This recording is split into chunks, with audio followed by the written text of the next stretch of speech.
Reserve Chairman Jay Powell and Treasury Secretary Janet Yellen testifying together for their first time in front of Congress with an update on the COVID-19 recovery for the House Financial Services Committee. The recovery is far from complete. So at the Fed, we will continue to provide the economy the support that it needs for as long as it takes. While we're seeing signs of recovery, we should be clear-eyed about the hole we're digging out of. The country is still down nearly 10 million jobs from its pre-pandemic peak. Later this morning, Powell and Yellen will be back for round two, this time in front of the Senate Banking Committee. Joining us right now is Pennsylvania Senator Pat Toomey, who is the committee's ranking member. Senator, thanks for being with us this morning. We got a warm-up act yesterday when the two went in front of the House. What questions do you still have after listening to all of that? Well, Becky, I have questions for each of our witnesses. For Chairman Powell, I really want to get a better understanding of how they reconcile the revised forecasts they have. They have recently, as you know, significantly revised upward their projection for real GDP growth for this year, getting closer to being in line with the consensus. They're at 6.5%. But they made a very, very modest change in their projection for unemployment, and they actually project inflation to decline from recent months. That strikes me as a very unlikely combination. And, you know, some could argue that that's a convenient configuration for justifying this extraordinary monetary policy that we have.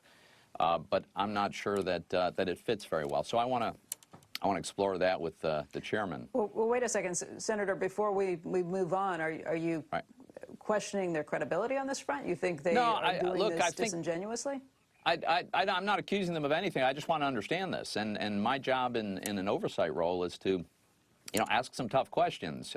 If you take your GDP projection from 4.2 to 6.5 for the year in which we're, you know, this year, that would normally correspond to a much bigger drop in the unemployment rate. Why are they not forecasting that? I'm sure they've got an explanation, but I'd like to know what it is. And inflation, do most people really think that from here going forward we're going to have a decline in the inflation rate? And I mean by the Fed's preferred measure, the PCE. They're projecting it declines for the remainder of this year. Okay, that's surprising. I'd just like to understand why.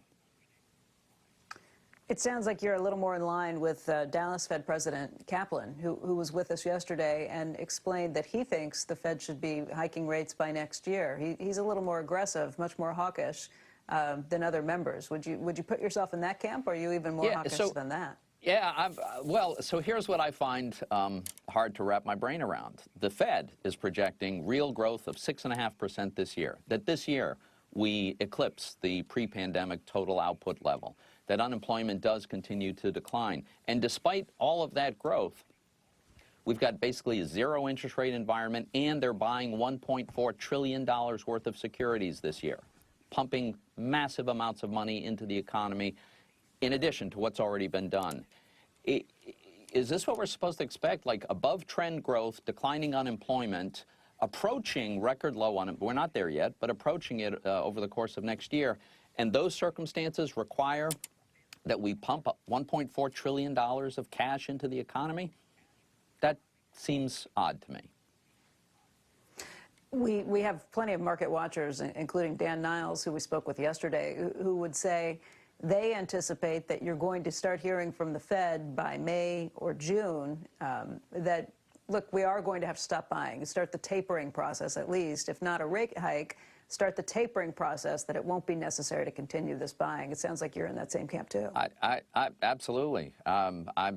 I think that's necessary, and that's part of getting back to something like normal. Now, I have to acknowledge, there's a problem out there, which is the massive mountain of debt that the Treasury has to issue.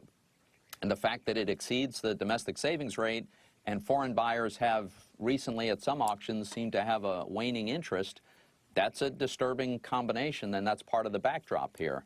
But, you know, it's not the Fed's job to absorb that.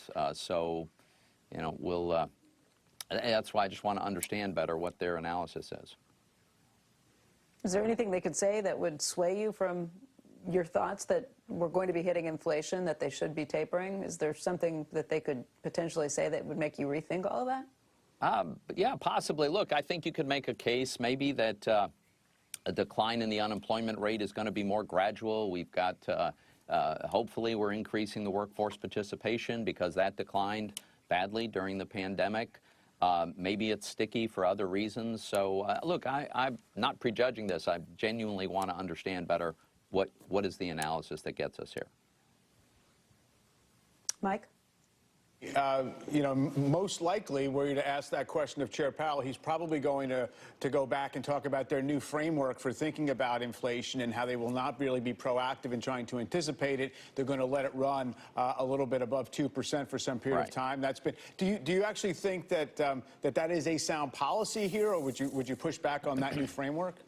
So I'm worried about that, right? I think if you look at everything that the Fed is doing and everything that the Fed has communicated, including this idea that they're going to let inflation run above the 2% goal for an extended period of time, I think the Fed is virtually telling us they're going to be behind the curve when inflation does start to kick in.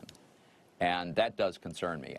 It's not entirely obvious to me that they will be able to get this right back under control as soon as they wish to, if the inflation rate does start to exceed 2% significantly, which I think it's entirely possible. In terms of questions for the Treasury Secretary, Janet Yellen, I know you've had some comments and some thoughts about the SDRs, the special drawing rights that the Treasury's been considering. You want to explain that? It's a little complicated. Yeah, so as you know, the IMF has the authority to issue these SDRs, which is basically IMF currency. It's backed by the basket of the 5 leading currencies, of which the U.S. is the dominant one. The problem that I have with this issuance is it is defended on the grounds that there are poor countries that need the money, and they're in tough circumstances, and if we don't do this, they may engage in risky monetary policy themselves. So therefore, the IMF should issue, I think the latest figure is maybe $600 billion. This is a wildly inefficient way to help a handful of poor countries. Most of these SDRs go to developed countries. I think half of the entire issue goes to the U.S., the EU, and the UK.